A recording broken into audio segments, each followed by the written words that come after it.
What is the point? What is the point of lawyers writing all of these, these laws for it not to be taught at school, for the professionals who it governs, they don't even bother reading them? No wonder we're in this mess. You know, the Nuremberg trials were held to stop this from ever happening again. The Nuremberg Code was supposed to stop this ever happening again.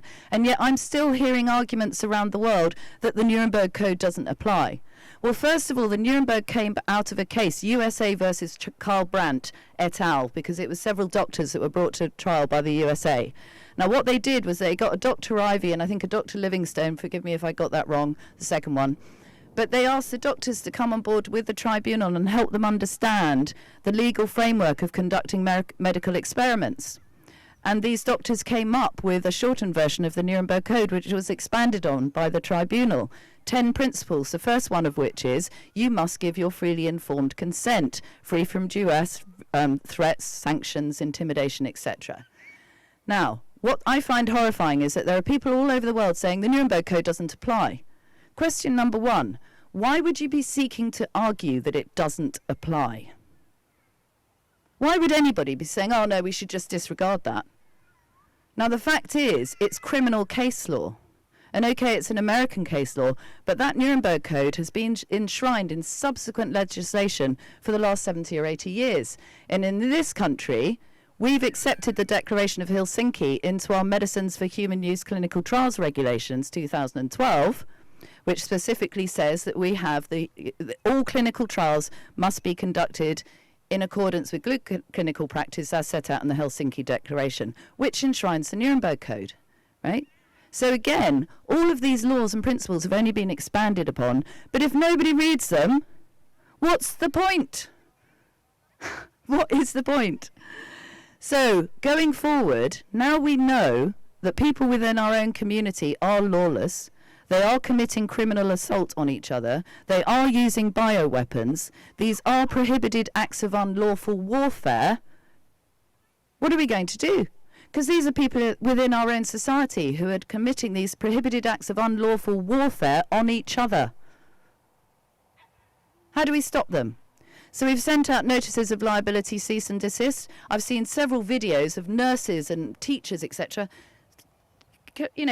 tearing them up and putting them in the bin and saying it's all a load of nonsense. Because, of course, they would know because they're lawyers.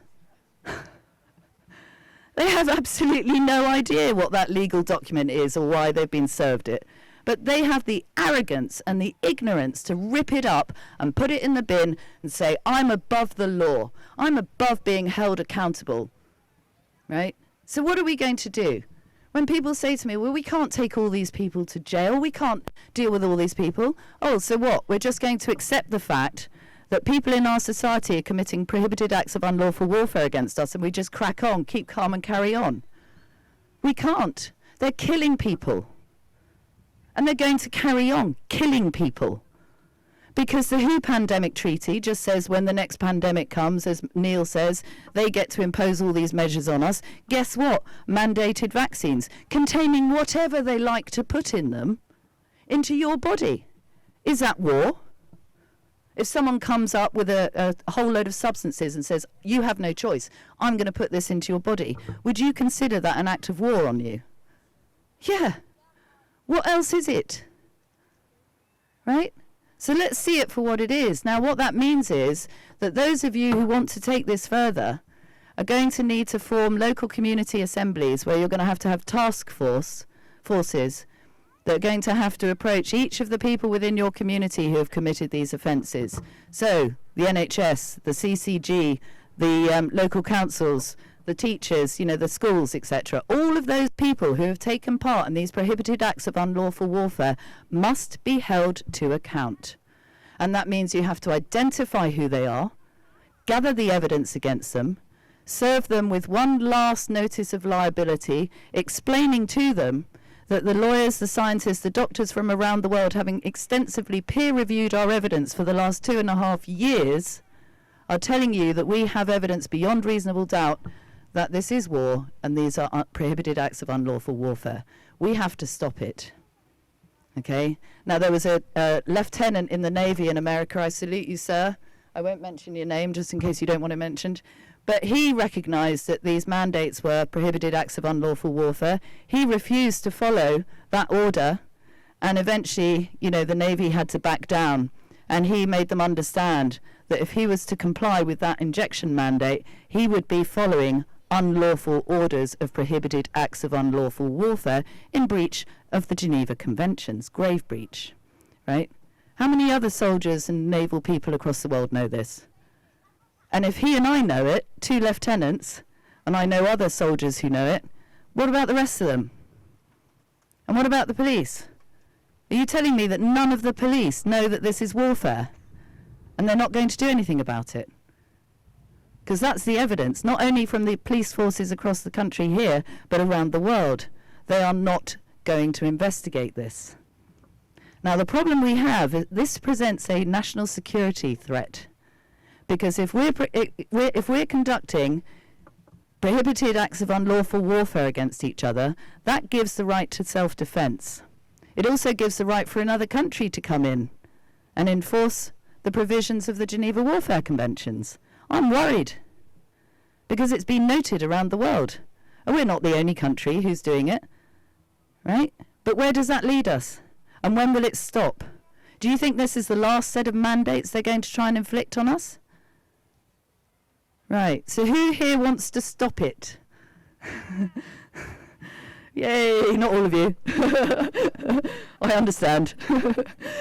But yeah, so basically what I would invite us all to do next is to start running some community assemblies where those of you who do want to take people to task can come together and we can work out the best process, and work as a team to bring this to an end. And going forward, all of you need to learn the basics of your human rights and laws so that you can uphold it for yourself. You need to be able to teach it to your children. The children need to be taught it at school. It's the state's duty to ensure that children, for example, know their human rights. Why aren't they on posters in the school corridors? They could have the Universal Declaration of Human Rights there. It's in plain English. It's not hard. They could have the key provisions of the Human Rights Act. They could be teaching it in circle time. They could be having role play. Because unless those children leave school at 18, knowing the law, many of them end up in jail because they don't even know they've broken the law. Okay? So I won't continue on that thread because hopefully you've got the point. But the fact is, A, we've got to take responsibility for all of our laws that are being broken because it's up to us. This is happening on our watch. It's our responsibility. We're the grown-ups in the room, apparently. It's our duty to sort this out so that these little ones don't have to face what we've just had to deal with for the last 2.5 years ever again. That was the purpose of Nuremberg, lest we ever forget. So please, people, let's, meet up with some community assemblies, get some brave people amongst you to take this further, and let's sort this out. Okay, we can't let it carry on. Oh, and yes, can I give a shout out to standtogether.org? Because what I'm being told by the organisers is that that's a project to get people from the Stand in the Park and local communities together to take the next steps and to have regular meetings about how we're going to move forward with all of this and deal with the situation. So, and the Children's Health Defence as well, I'm working with them. American, Robert F. Kennedy looking after the children, they're doing great work as well. There are groups all over the world doing amazing work, so it's not just going to be up to us. But, we need to be part of it. So thank you all ever so much for listening for so long. And hope that's helpful. Thank you. And thank you for everything you're all doing as well. I really, it's brilliant. Thank you.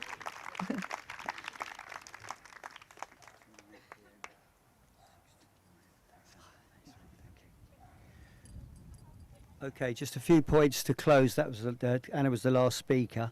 Just to remind everyone, as I say, once we finish now, that there will be some therapists and assembling by the pink marquee to answer any questions. We're going to go out on the street in a minute. The Carshalton Stand in the Park are going to almost do like a demo, I suppose. So for any of the people that go to the stands but don't actually ever make it out onto the street, we're just going to do what we just normally do on a Thursday night, 6 till 7, or on a Sunday, 11 till 12, which is, put our boards up and speak to people. So there's no obligation for people to obviously get involved. But we would like some observers and some support, and even if you're just in the background, just to observe what goes on. So we're going to do that in about 15 minutes from finishing up just now. A couple of other points. Well, first of all, can we just have a big round of applause for all the speakers today? I hope you found it all really informative and really useful. From what I understand, assuming all the speakers give their consent, the film will be available later on. If I've got this website right, is it on brand YouTube, Trevor? Yes. And it's Carshalton SITP, all one word. Carshalton SITP. If you don't write it all down now, we'll post it up on the standtogether.org.uk website for later. If you, where would that be available? Oh, that'll be available from tomorrow, Trevor says. Okay, so that will be available. Yeah, okay, great. I hope you've all been inspired to some degree for today, and I think we showed a bit of solidarity, but it occurred to me that we also need to be able to reach out to others' hearts and minds, and for people who aren't, should we say, of our mind. So the next one that there is actually going to be another Stand Together meeting, which I believe is in Woking, and it's going to be on the 6th of June. So anyone would be welcome to attend, which will be between 6 and 9. But again, that information will be up on the standtogether.org.uk website. So anyway, thank you all for coming. I hope you've all enjoyed it. We will be making our way to the High Street in about 15 minutes. And that's it. Thanks very much.